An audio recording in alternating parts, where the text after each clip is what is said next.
What animal are you guys most confident just throwing into like a professional esports roster?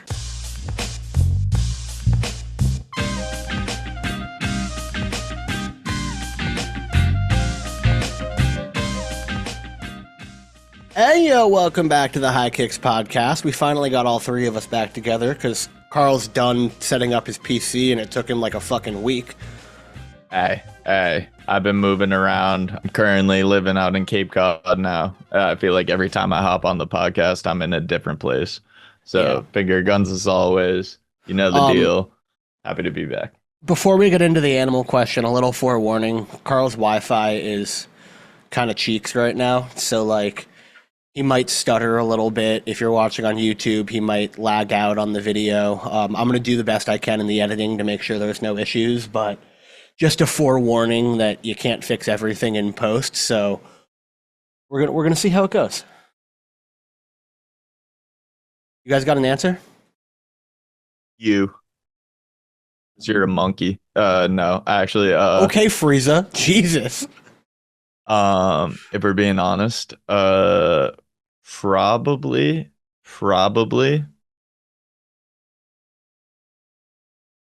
I would say a koala bear. Okay, Chad. Elephant. How is an elephant gonna operate a keyboard or hold a controller? It's smart enough. I was gonna say that thing's literally just bodying the competition no matter what, so he instantly wins. He's killing everyone if he loses. So yeah, right. Exactly. I am gonna go with a raccoon. They are incredibly smart animals and they have really dexterous hands. I think they could figure out most games, and I think they'd be able to operate a mouse and keyboard quite well. I hate you. Am I wrong? Are you gonna look at me and tell me that I'm wrong? Yeah, just Yes. give a raccoon some cotton candy. Her sister was a witch, bro. Bro, give a raccoon some cotton candy. Why? So we can put it in the water and cry? Yeah, because they wash everything before they eat it. All right, we don't really have any games to talk about because the season is pretty much, is over. It is over. It is over. We haven't had Carl on the show in, what, like 3 weeks now? Yeah, we haven't talked about, or I wasn't here when PSG won.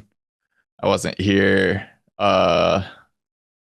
You weren't here when your starting 11 lost to the Malaysian All-Star team. I was so happy that I wasn't here for that. And then You weren't here after the Europa League final. We were going to ruin you for that too. Yeah. Those are like the three main events. So I do need to ask an honest question. Were you intentionally not ready because you didn't want to get roasted? No, I was genuinely just not ready. I wish I could say that with confidence, being like, oh yeah, no, like I didn't actually want to like be on the pod because I knew I would be roasted, but no. I just want to start this off with, I feel like it's mostly going to be some transfer talk today, some managerial stuff that I want to talk about. But I want to start this off with some Man U stuff. I like that. What's your thoughts on, have you been in tune paying attention to like transfers and stuff and potential specifically transfers? for Man U, yes. And of course the very large Liverpool moves that are being made right now. I'm going to get into that afterwards. I feel like I'm dreaming, but Cunha, I honestly really like the purchase of. I don't know about the price. He definitely was given a very large opportunity when he was at Wolves. I want to see what ends up happening because of it. He was very good last season. Do I think that's going to transfer over? Potentially. It's sort of a big what if. So I'm not opposed to the signing. I definitely think it's trying to solidify the side a little bit more. Isn't that the point of every signing?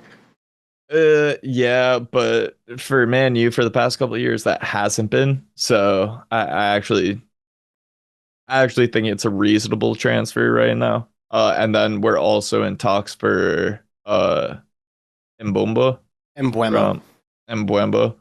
Ryan from Mbeumo. Brentford. Yeah. I find it interesting And this is something that speaks to the volume of Manchester United, like as a club. There are other clubs out there that were interested in Mbeumo, and he's giving his priority to a club that just finished 15th, that doesn't have any European football, strictly because it's Manchester United. Like, I saw something somewhere where someone said, why is he going to Manchester United when there's a club in Newcastle where he could have started on the right wing? And somebody just replied in the comments, basically, when it's all said and done, if you're going to play for... taking? Well, and somebody was like, if you're going to play for a club that might not win much in the next however many years, because we don't, like, I don't know if Newcastle's going to win the Prem anytime soon. I don't see them as a Champions League winner anytime soon. It's one of those things that comes down to it's Carabao Cups and FA Cups, and United could still be in the mix for that. I would rather say that I played for United than I played for Newcastle. Yep. Yeah, do you agree with that? I Not guess. currently. Yeah, Chad doesn't think so currently. I mean, let's be honest here, man. This is just career suicide at this point. I mean, Every single expensive signing for the past decade has been a complete ass. You remember when Di Maria went to Man U?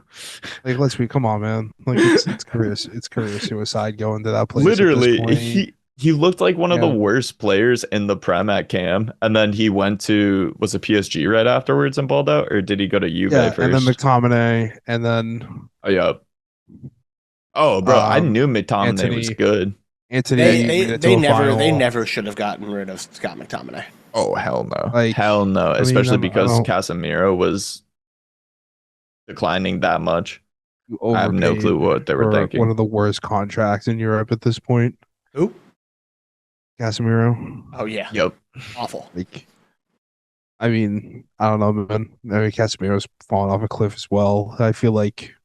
And we moved off of Eriksson, Evans, and Lindelof right now, but I mean, that's understandable. Those were necessities, though. Besides Lindelof, because Lindelof was still sliding in, it's just that he just wasn't available ever. It becomes a situation where they need to make a younger side. I'm really curious what ends up happening at the end of this transfer window, because I see the Mbeumo signing. There's no B at the end of his name. I thought it was BO at the end. No, I think it's just Mbeumo. It's Mbeumo.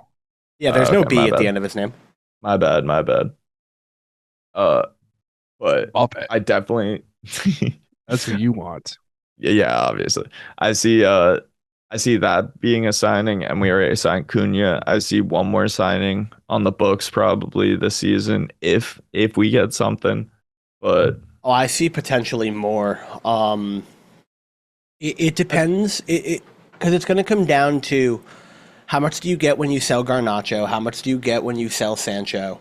How much can you get for your players that you can then immediately reinvest into the squad? Yeah. I think you're looking at a situation where we need a lot. You have kind of a creative attacking midfield type player. I will say, if Cunha and Mbeumo are there, Bruno's gone. I just don't think it makes an ounce of sense to keep all three of them. Amaran already said that he wants to keep Bruno. Well, Bruno also already rejected Saudi. Yeah, you're gonna have three guys that are good. I understand what you're saying to me. I mean, but bro. So you have hold on. You have three guys that are going to need the ball, but Mbeumo plays more on the right wing, so that doesn't really conflict with Bruno and Cunha. Yeah. And between Bruno and Cunha, while they're both attacking type midfielders, I see Cunha as more of a 10, and I see Bruno actually able to play more like an 8. People don't give Bruno enough credit for his ability to get back and defend. He gets back. I think his issue is also his size in terms of defending, but I think he plays like he's so much bigger. Like Exactly. Carl knows this. if he hold gets on. better positioned, similar to what you're talking about, he Yeah. can drop back to that 8. I think it would be a lot better for his situation. Yeah. And like Carl knows this, I've dogged on Bruno. I have said over the years that like I think people in certain situations overrate him. Most of that is just to fuck with Carl. Bruno is an exceptional player. I mean, Manchester United would have been relegated this season without him. I wholeheartedly believe that. 100%. And he's the heart and soul of the club. But I think there's a way to make all three of them work. I think it's possible. And I think if we end up getting another signing, I think also Ugarte, like being put back there because he sometimes isn't the most confident with the ball. Having these players around him, it really benefits his play. So We're also we'll see. Avoiding the elephant in the room. Y'all need a new fucking goalie so bad. Yeah. Yeah. So bad. Bro, I saw that Flecken went to Leverkusen and I was like, my God, please, please. Flecken went to Leverkusen. Cameron Kelleher went to Brentford, which I'll detract from Manchester United real quick. I love Kelleher. One of the best backup goalkeepers last season and for the last couple of years in the Premier League. This is one of the situations where would I have loved to have him as a backup goalkeeper for a little bit longer. Yes, Liverpool has I'm not even going to try and go for his name right now because I don't know it off the top of my head, but the Georgian goalkeeper from La Liga coming in. Yeah.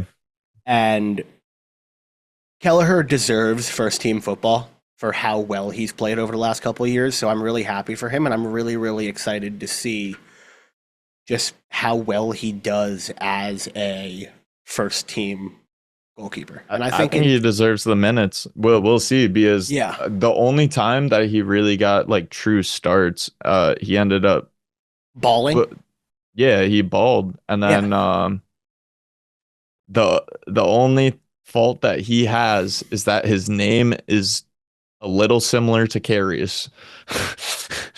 Not really. His name is Cameron Kelleher.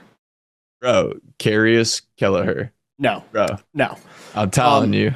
I will say though, in that situation, I think it's I feel like it's just as delusional as this whole conversation, but I will remain quiet. Yes. I think it's a situation where it's a win-win-win for everybody involved.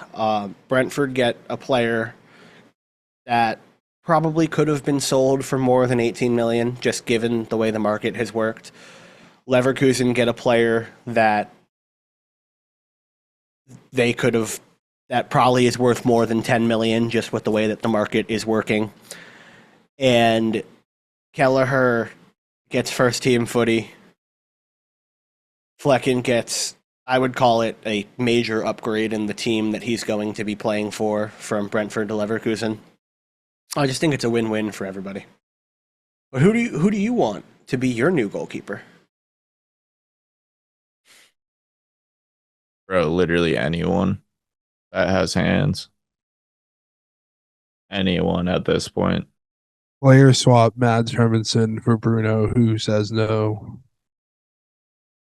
Everybody Everyone. says no. I don't know what you're talking about. Although that polls are telling me otherwise. It's one of those things where and Chad, you're going to love this, but I'm shocked that his name is not being circulated as much in terms of like Prem clubs who need goalkeepers. Yeah, because there's a lot. He just went through season-ending surgery, so. Oh, well, I wasn't aware of that. Yeah, everyone's been low-key about it, so that's good. Yeah, I mean, it's not good that he went through surgery, but it's good for you that people actually, might not I think be it interested. is good that he. I think it is good that he. Oh, because it means you're probably going to get to keep him. Yeah, but I mean, it's like he's fully recovered at this point, or will be. I want to mention one thing. Hit it. Bro, I don't understand Arsenal right now. I don't understand Spurs. I don't understand those two mostly. So Arsenal's the interesting one. Like Arsenal, Spurs, I would also say Everton a little bit, but most of these make sense. I I just don't I'm understand speaking Arsenal of going all after the releasing. Zubimendi, Yeah. especially if you're going to extend the Ghost of the Goon. Yes. That's Who what did I they release? mean. Bro, Have what? they've released Jorginho, Claremont, Tierney. They ended up having Sterling and Neto, and like Neto. they lost a lot of depth. I don't know. I just think it sets up another season of mediocrity, considering Yeah. So who it's is also sitting one in of the those middle of that things. field. Like That's what I mean. I don't want to get I don't want to get into the nitty gritty really of this, but like, at what point do the homegrown talents or just the star players of Arsenal start looking at the exit door if they keep not winning trophies? If I were Saka next season, is it? If well, I feel like they're gone when If Arteta goes if eventually. Arteta goes, yeah. My thing with Saka is, and I've mentioned this on the show before, and I haven't really made any content about this, but it's coming. It's where Real Madrid are doing the same exact thing to Bukayo Saka that they did to Trent Alexander-Arnold, Yep. where about 2 years out of his contract being done, they're already expressing interest. They are trying to get into the player's head that they are going to want him eventually. And I truly, if Arsenal don't win either the Premier League or the Champions League next year Yep. or the year after, Bro, I think it's next year. well, I'm giving it 2 years because it's going to be a similar Trent thing where Yeah. Real Madrid aren't going to pay for him. They're going to say, "Come when your contract's up," because that's how they do business. I don't understand how it's not tampering in the sense of like talking to a player and being like, "Run your contract down. We want you."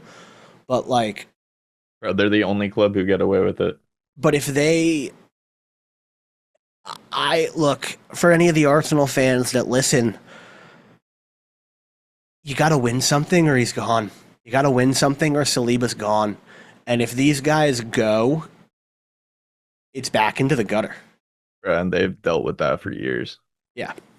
Like they've had I guess a it's more or similar- less dependent. I feel like the thing is that guys like Saka and Saliba are very bought in on Arteta's system and the environment that he's created. So it's kind of like Arteta's like probably the biggest question mark in the whole sport because it's like they've an ass, but at the same time, he's like the ultimate vibes guy. Yeah, if Chad and I have said this, I don't think you've been on when it's come up, Carl, but in my opinion, Champions League or Premier League next season, or he's got to go. Carabao Cup or FA Cup isn't going to cut it. Yep. Like, it's been so long, the rebuild is done. You've been the I runner-up agree in with the you Premier guys. League for the last, You what, need- like 3 years? They do need like a genuine, like I hope Striker. they get someone like I mean, Bukayo Saka genuinely like breaks the assist record. Oh, If bro, he has, like, a real striker. Saka Oh, yeah. has literally No. crossed it to the Like, air how he's- many times over the It's past like, couple and years? it's like the right spot. It's like it's one of those things where it's like inaccurate, but it's like that's the right pass. If like someone anticipates it well enough, they had a good enough like it's like Herbert-esque. It's like Justin Herbert-esque where it's like how much There's no one there to receive it. like how much time before you finally get this guy something like he Yeah. can find like Like, if get you the ball to. put Gyökeres up there, Gyökeres is scoring 42, 43 dude, they're winning goals across all they're- competitions. I'm willing to say they're winning a treble or at least like a double domestically. Yeah, Oh, with the way that he played last season, I don't know if they would end up using him right. I feel like they would be like, "Yo, you're playing a false nine right now." I feel like Arsenal would just end up fucking it somehow. Like it just They'll becomes play a more- they'll do a- situation. Bro, they never play like a true striker. And of course, they don't sign a true striker. But shit, like you end up signing like Jesus. You end up signing like all these different players who can play up top. But what do? Nothing. I mean, for the most part of this season, like Kai Havertz and Gabriel Jesus were injured. Yeah. That's kind of why we were looking at like Trossard and Marino up top. But it's also, why the fuck are those your goddamn strikers? Neither of them are because their top two strikers were hurt. Their top two strikers were hurt. No. I'm not talking about Mourinho and Trossard. I'm talking about fucking Havertz and I don't care. Fucking name anyone else. It doesn't really matter because they don't really play like a true fucking 9. Like, that's the issue. Like, get a true 9 and use them this year. This is the last year. Get that. We'll see what happens. If they boof, they boof. Get rid of manager. Saka and everyone else leaves. Period. Rebuild again. Yeah. Like, that's the Arsenal situation right now. Chad looks disappointed in us. I think he's disappointed in Arsenal. No, I'm just showing. Oh. No, Carl, how long till you got to step out of here? I actually have to start going, so that's a good fucking note. Oh, damn. I wanted to talk about Liverpool before you had to go. Yeah, real quick. Yeah, easy. Yeah. I feel like I'm dreaming with these Liverpool transfers. Yeah, all right. Can I say what I think of this? Yeah. Bro, when did I die and wake up in fucking hell? Like, what sort of bullshit is this? Like, why yes, they got rid of fucking Trent, but then they were like, oh yeah, we're actually going to get someone who, in terms of assists, fucking, in my opinion, the way that he can put a ball in, because he's pacier, equal in terms of assists. Are you talking about Frimpong? Yes. And then fucking defending, best defending right back in the world. Absolutely not. Not true at all. You are out of your goddamn mind if you're trying to say that, but I appreciate that. In my opinion, the glazing is crazy. Yeah, I am glazing him crazy right now. It's just because I personally think for this system right now, he's a better fit than Trent. I agree for the system. Don't get me wrong. Yeah, I just think I don't think he's a better player. I think he's a better fit. Looking at, I think he could be a better player. Trent's different. Trent's different. Could play a wing. And then look at the other side. We're looking at left back and Kirkes. Yeah. Amazing. But the big one is, and I haven't really talked to you about this, Carl, but I checked Instagram a week and a half ago, and I just saw Florian Wirtz turns down Bayern, turns down Man City, says no to Real Madrid, and only wants a Liverpool move. And I was like, is this real life? They're talking about his shirt number. They're talking about literally everything. It's happening. Fucking it's over. I hate everything about it. Fuck that. How the fuck? I don't know. I have lost my mind. This has actually driven me off of the deep end. Because, my God. Clearly, you're not anticipating the Chelsea 175 million last second purchase. No.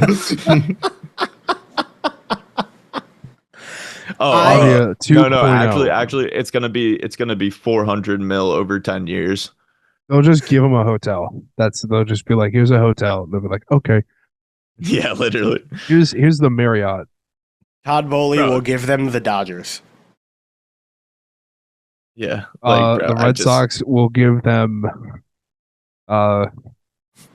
Rafael Devers. That's what I was about to say. Rafael Devers, and we get Paul Skeens, and Liverpool will get. It's going to be a bidding war. It's what do you want, Rafael Devers or a hotel? I really, though, because Slot came in last year kind of without time to properly plan for a transfer window, I just kind of last summer was save money. This summer is spend money. And Bro, yeah. You also didn't have to fucking save anything because you had everything. Like, bro, that was the thing. What the like? It didn't matter. You already had everything, and then it's just, oh yeah, let's get better. Exactly. Like you genuinely just got significantly better. Yes, and I am knocking on wood right there because Verts isn't over the line yet, and Kirkez isn't over the line yet. No, but here's the situation as well. Even if you don't have that and you retain the people that you have, you win the Prem again, in my opinion. I don't know who's being retained. I think Luis Diaz is probably gone. I think Darwin Nunez is gone. I agree. But that's what I'm saying. If you just take what has currently happened right now, yes, don't talk about Darwin Nunez. Don't talk about anybody that's going to be released in the future, and don't talk about anyone else besides the current signings. You guys are running it back. I mean, the only official signing is Frimpong. And your Georgian keeper. Yeah, I mean, but that was last year. He was on loan. Yeah. They're cooking. I'm excited. I am. Yeah, and it's a weird thing with Diaz. I love Diaz, but I think Gakpo's a better fit for the system on the left wing. I think if you get fucking Verts, you don't give a shit about Diaz. Like, I love Luis Diaz in terms of his play and everything. Like, even as like a Man U supporter, I've always like, bro, he can curl the ball crazy, and I love the way that he dribbles. But bro, if I can have Florian Wirtz, yeah, exactly. If I can have Florian Wirtz, exactly, hold every beer that ever existed, I don't care. Go to the center of the earth, and create Jurassic World the 5th movie or some stupid shit. I've lost it. The only people who have lost it more, and I don't think it was the worst idea, but also they just lost it for doing it. Fucking City getting rid of KDB. I understand he never plays. I understand he was asking for a lot of money. I understand everything about it. But bro, he's about to ball out again over at Napoli. I see it this season. Yep. I agree. I agree. Carl, you got to go, right? Is the world ready for Napoli's Lukaku KDB connection? All right. On that note, bro, Vertonghen's about to unretire. All right, Carl, you got to go. Peace out, boys. Yeah. All right, we'll catch you. I mean, there's not a lot else. Let's keep it real. Leicester haven't done a fucking thing. No, the last thing that I really want to talk about is Ange. He's not getting fired. It's okay. Dude, everything that I'm seeing says it's more likely than not. And he's not getting fired, Ryan. It's okay. It would just be the Spursiest of the Spurs things if they get rid of him. And for all of the people that say a 17th league finish is completely unacceptable for Tottenham Hotspur, it doesn't matter that you won the Europa League, a 17th finish, you should still be fired. Abso-fucking-lutely not. He understood in about December that their only path to the Champions League next season was to win the Europa League. So Ange Postecoglou and the side basically gave up on the Premier League to get Champions League football. And they did. It's one of those things where great managers or good managers, I'm not going to put Ange in the great category yet, but good managers have to make tough decisions that benefit the team.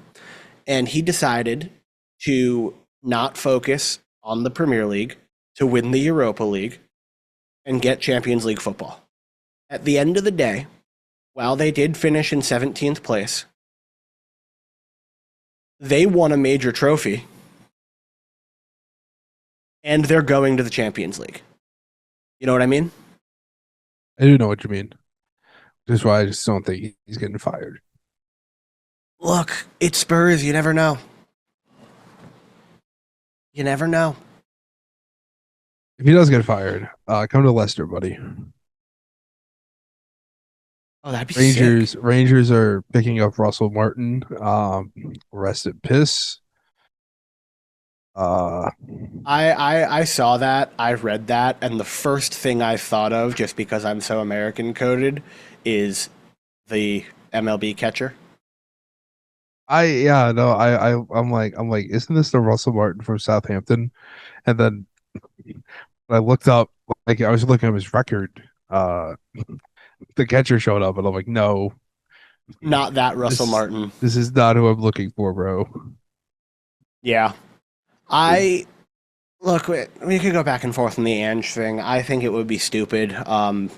Some people don't. At the end of the day, it would be stupid. Argue with a wall. But last little topic. Apparently, people think that the France-Spain Nations League matchup could have an impact on the Ballon d'Or race. Why? Nonsense. Like, It's a glorified friendly, guys. Come on, man. It's not that deep. It's Nations League. did you see Lamine Yamal's apparent quote about it though? He's trying to run a campaign, dude. No. He said it actually the best way, that not even in a campaign running way, I would think. Did you see what he said? No. So he said, I'm the kind of person who votes for the best player over the whole year, which in my mind means that he's actually pointing more towards Dembele with that statement. And then he followed it up with, but if people want to risk it all on one game, well, let's play that game then. That's terrifying. He's going to score a hat trick. You got to stop asking Lamine Yamal questions in the media before a big game. I don't know, man. I just think having this, like, oh, it's the Nations League. It's gonna decide it. Like, come on. It's stupid. What happened to the sport I love? Have you seen Barcelona fans are upset that Ousmane Dembele got Champions League Player of the Season over Rafinha? Ousmane Dembele was one of the best players on the team that won the final. So It's also, yes, did Rafinha score 13 goals and have 9 assists? Did Ousmane Dembele only score 8 goals and have 6 assists? Yes, that is true. But this is the same group of people that were saying you can't look at the stats, you have to look at the gameplay when Rodri beat Vinny Jr. out for the Ballon d'Or.